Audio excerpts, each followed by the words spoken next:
Nós conhecemos mais sobre a superfície de Marte do que sobre o fundo do próprio planeta onde vivemos. O oceano cobre mais de 70% da Terra, mas 95% dele continua sendo um completo mistério. Bilhões de dólares são gastos todos os anos explorando o espaço sideral. Mas, logo abaixo de nós, existe um abismo escuro, gelado e com uma pressão esmagadora, onde a luz do Sol nunca chega. E é lá que os maiores segredos do mundo estão escondidos. Hoje, nós vamos navegar pelas águas mais profundas e perigosas do planeta. Vamos explorar sons inexplicáveis captados do fundo do mar, criaturas que desafiam a ciência e navios que sumiram sem deixar rastros. Prepare-se, porque o que você vai ver a seguir vai mudar a forma como você enxerga o nosso planeta. Bem-vindo ao lado sombrio do oceano.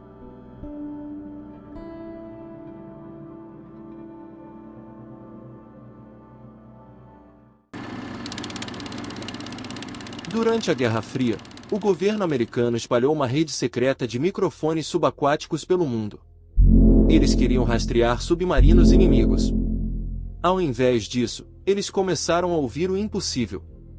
Hoje, vamos abrir os arquivos de dois dos maiores mistérios acústicos da história. O Bloop. No verão de 1997, analistas da NOAA, a Administração Oceânica e Atmosférica dos Estados Unidos, notaram uma anomalia nos sensores do Pacífico Sul. Um som de frequência ultrabaixa, mas de uma potência devastadora. Ele não foi captado por um microfone isolado. Ele foi registrado por sensores que estavam a mais de 5.000 quilômetros de distância uns dos outros. Ouça com atenção. Esse som durava pouco mais de 1 minuto. Para os cientistas, o padrão parecia assustadoramente familiar. Ele tinha a assinatura acústica de um ser vivo. O problema? O maior animal conhecido na Terra é a baleia azul. Mas os cálculos matemáticos mostraram que, para emitir aquele ruído naquela distância, a criatura precisaria ser, pelo menos 3 vezes maior que qualquer animal existente. Por mais de uma década, teorias conspiratórias e biólogos debateram o que estava escondido nas profundezas. Teríamos descoberto um Leviatã real? O mistério permaneceu intocado, até que a física das geleiras trouxe uma resposta fria. Em 2012, os cientistas finalmente desvendaram o caso. O Bloop não tinha vida. Era o som da própria Terra se rompendo. Um terremoto de gelo. Icebergs colossais se quebrando e raspando no fundo do oceano, gerando uma energia acústica massiva que viajou por milhares de quilômetros pelos canais de som do oceano.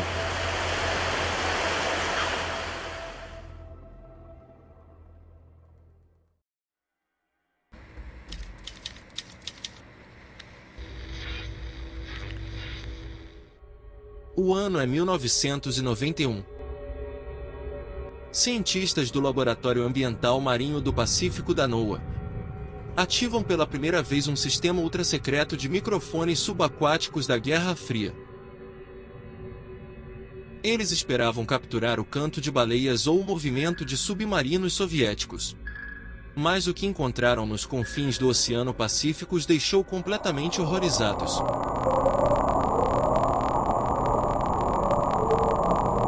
Um som massivo, repetitivo, que subia de frequência como uma sirene apocalíptica. Ele era tão alto que ecoava por todo o Oceano Pacífico, de uma ponta a outra. Não era o famoso bloop. Esse som tinha um padrão. Ele mudava com as estações do ano. E o mais perturbador, 35 anos depois, a ciência ainda debate o que, ou quem, está produzindo esse ruído nas profundezas. Seja bem-vindo ao Mistério do Upsweep. Para entender o Upsweep, precisamos entender como a NOAA, Administração Oceanográfica e Atmosférica Nacional dos Estados Unidos, escuta nosso planeta. Durante a Guerra Fria, as superpotências espalharam redes de hidrofones chamadas SOCs, Sistema de Vigilância Sonora, para rastrear submarinos. Quando o Exército liberou essa tecnologia para pesquisa científica em agosto de 1991, o som já estava lá. Os cientistas descrevem o upsweep como um trem de ondas sonoras de banda estreita. Cada grito dura vários segundos e sobe de tom, por isso o nome upsweep, algo como varredura para cima. O que intrigou a comunidade internacional foi a sua escala física. Para um som ser detectado por quase todos os sensores do maior oceano da Terra, a energia liberada na origem precisaria ser monumental. Usando a triangulação dos sensores, os computadores apontaram para coordenadas exatas, 54 graus sul e 140 graus oeste. Um deserto de água congelante perto da Antártida. Naturalmente, a primeira reação do público e de parte dos biólogos foi: será que descobrimos um monstro marinho gigante? Um leviatã desconhecido que habita as fossas abissais? Durante muito tempo, a hipótese mais aceita entre os céticos era o canto das baleias fin, ou baleias azuis. Esses animais se comunicam em frequências extremamente baixas que viajam distâncias absurdas pelo mar. Porém, essa teoria desmoronou rapidamente por dois motivos: a uniformidade do som. Baleias mudam de canto, possuem dialetos de acordo com o grupo e pausam para respirar ou migrar. O upsweep era uma máquina rítmica, repetindo o exato mesmo padrão sem parar, hora após hora. A potência extrema. Nenhum animal conhecido na biologia terrestre ou marinha possui capacidade pulmonar ou biológica para emitir um ruído contínuo com aquela intensidade por tanto tempo. Mas, se não é um monstro e não é uma baleia, o que resta? Se eliminarmos o impossível, o que resta, por mais improvável que pareça, deve ser a verdade. E a verdade nos leva diretamente para o centro da Terra. Hoje a teoria científica dominante atribui o upsweep à atividade vulcânica e sísmica subaquática. É fato que as coordenadas do som coincidem perfeitamente com uma área de expansão tectônica no fundo do Pacífico Sul. Quando a lava superaquecida entra em contato direto com a água do mar a quilômetros de profundidade, ocorre um fenômeno violento. A água ferve instantaneamente, gerando imensas bolsas de vapor que colapsam sob a pressão esmagadora do oceano. Esse processo de expansão e contração de gases em fontes termais ou vulcanismo ativo cria ressonâncias sonoras rítmicas. Mas como esse som atravessa o oceano inteiro?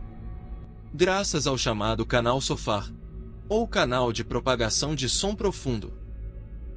Uma camada específica no oceano onde a temperatura e a pressão criam uma espécie de rodovia acústica. O som fica preso ali dentro, ricocheteando sem perder energia, e avançando, permitindo que um vulcão perto da Antártida seja ouvido no Havaí. Se o upsweep é apenas vulcanismo, por que ele é estritamente sazonal? Os registros da NOAA provam que o som atinge o seu volume máximo sempre na primavera e no outono. Mas, vulcões não têm calendário. Eles não sabem quando as estações do ano mudam na superfície, então por que a atividade tectônica responderia aos ciclos climáticos da Terra? Alguns cientistas sugerem que a mudança na temperatura da água ou o derretimento do gelo antártico altera a física do canal de som, fazendo o ruído parecer mais alto ou mais baixo para os microfones. Mas isso ainda é pura especulação. Além disso, há um dado fascinante. Desde 1991, a intensidade do upsweep vem caindo gradualmente. O som está morrendo. A fonte, seja ela viva ou geológica, está perdendo força e silenciando lentamente nas trevas do oceano. Nós mapeamos a superfície da Lua, fotografamos buracos negros a anos-luz de distância. Mas quando olhamos para baixo, percebemos que o nosso próprio planeta ainda é um território alienígena. E você? Acha que o upsweep é apenas o lamento de magma derretido no fundo do mar? Ou acredita que existe algo vivo e colossal escondido na escuridão que a ciência ainda não consegue explicar? Deixe a sua teoria aqui nos comentários.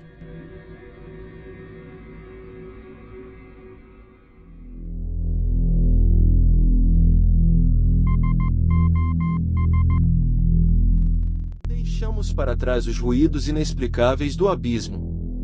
O bloop e o upsweep ainda ecoam em nossas mentes como lamentos de um mundo esquecido e hostil. Mas o verdadeiro horror do oceano não vem apenas daquilo que se esconde quilômetros abaixo da água. Ele também flutua sobre a superfície. Junho de 1947. O navio mercante americano Silver Star corta as águas densas, escuras e aparentemente calmas do Estreito de Malaca. A noite é uma cortina negra. O silêncio do oceano é absoluto, interrompido apenas pelo motor da embarcação. De repente, a cabine de rádio ganha vida. Estalos violentos de estática quebram a calmaria. Não é uma mensagem comum. É um código Morse desesperado, frenético, seguido por uma voz trêmula que corta a frequência de socorro. A mensagem dizia: todos os oficiais estão mortos, eles estão caídos na cabine e na ponte. Acho que toda a tripulação está morta. Um silêncio agonizante e estático se segue por alguns minutos. Quem estava do outro lado? O rádio permanece mudo até que uma última, fraca e terrível transmissão ecoa antes do fim absoluto. Estou morrendo. O capitão do Silver Star não hesita. Ele muda a rota imediatamente e começa a triangular a origem daquele chamado sinistro. Horas depois, rasgando uma névoa marítima espessa e anormal, uma silhueta de ferro surge na linha do horizonte. Era o SS Oura Medan. O navio cargueiro holandês flutuava pesadamente à deriva. Não havia fumaça saindo de suas chaminés. Nenhum sinal de bandeira hasteada. Ninguém olhava pelas amoradas. O navio parecia um caixão de metal gigante, boiando no mar de Java. Uma equipe de resgate armada é enviada do Silver Star. Ao escalarem as laterais enferrujadas do Oura Medan, os marinheiros sentem algo errado imediatamente. O ar a bordo, mesmo sob o sol da manhã, estava gelado. Um frio que arrepiava a espinha. O silêncio era artificial, sufocante, como se a própria vida tivesse sido banida daquele lugar. Mas o que eles encontraram ao pisar no convés principal mudaria a sanidade daqueles homens para sempre. O terror havia congelado o tempo. Os corpos estavam por toda a parte. Marinheiros espalhados pelo convés aberto. Oficiais caídos na ponte de comando, o timoneiro ainda segurando o leme. Mas não havia sangue. Não havia marcas de tiros, perfurações de facas ou qualquer sinal de luta física. Os oficiais e a tripulação estavam intactos, pelo menos por fora. O verdadeiro horror estava em suas faces. Todos os cadáveres foram encontrados com os olhos arregalados, congelados em uma expressão de puro pânico, olhando fixamente para o vazio. Suas bocas estavam escancaradas, distorcidas, como se tivessem soltado um último e desesperado grito de agonia antes de expirar. Seus braços estavam estendidos para frente, com os dedos rígidos, apontando para o céu ou tentando se defender de algo que a equipe de resgate não conseguia ver. Até o cachorro do navio, um pequeno terrier, foi encontrado morto no convés. Seus dentes estavam arreganhados em um rosnado eterno direcionado ao nada. O relatório dos resgatistas descreveu que os corpos pareciam ter visto o próprio inferno antes de morrer. O que quer que tenha entrado no Oura Medan não atacou a carne. Atacou a alma. Assustado, mas determinado a descobrir a verdade, o capitão do Silver Star ordena que o Oura Medan seja amarrado e rebocado para o porto mais próximo. Uma investigação formal precisava ser feita, mas o oceano parecia rejeitar a verdade. Assim que as pesadas cordas são amarradas, um incêndio misterioso, violento e repentino irrompe nos porões de carga do navio fantasma. Uma fumaça negra e tóxica começa a subir. A equipe de resgate é forçada a cortar as cordas e saltar de volta para o Silver Star para salvar as próprias vidas. Segundos depois, uma explosão colossal rasga o casco do Oura Medan. O navio se inclina violentamente e afunda em questão de minutos nas profundezas do Estreito de Malaca.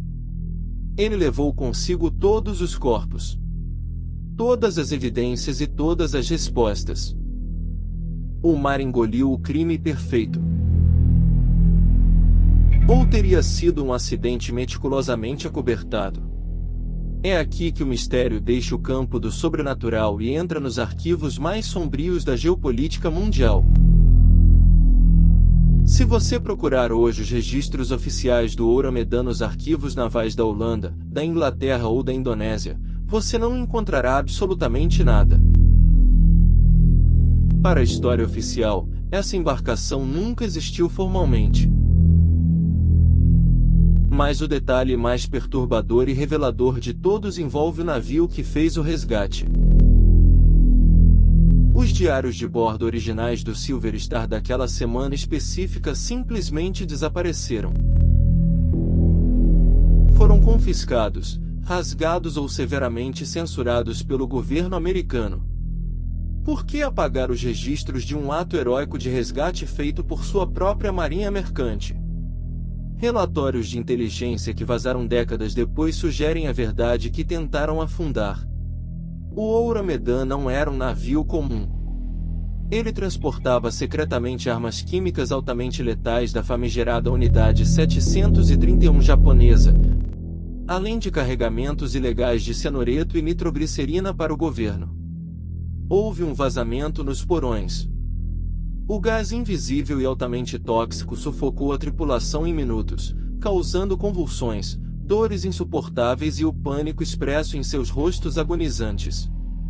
A explosão subsequente foi provocada pela água do mar entrando em contato com a nitroglicerina. O silêncio forçado dos diários de bordo do Silver Star prova que o horror do Ouro-Medã precisava ser sepultado a qualquer custo. O governo sabia o que estava naquele porão. Os marinheiros que morreram de terror olhando para o céu não foram vítimas de fantasmas ou monstros marinhos. Eles foram apenas danos colaterais de uma guerra silenciosa que continua escondida sob as ondas de um oceano de mistérios.